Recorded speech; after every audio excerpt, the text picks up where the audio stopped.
হাঁস পালনের সফলতা সবাই বলতে পারে, কিন্তু হাঁস পালনের পালতে গেলে সফল হতে পারেন, ব্যর্থ হতে পারেন।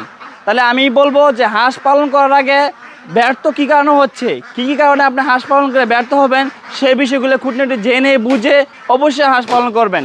হাঁস পালনে যেদের লাভ হবে তেমন লসও হবে।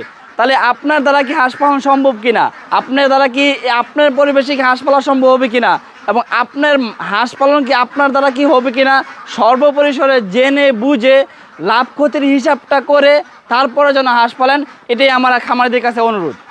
হাঁস পালনের লাভ এবং লস যদি আমি উল্লেখ করি, তাহলে প্রথমে বলবো যে হাঁস পালনের লস হওয়ার 3টা কারণ আমি উল্লেখ করবো। প্রথম কারণ হচ্ছে আপনার হাঁস পালনের কি পরিবেশ আছে যথাযথ, যদি পরিবেশ না থাকে আপনি হাঁস পালন করবেন না।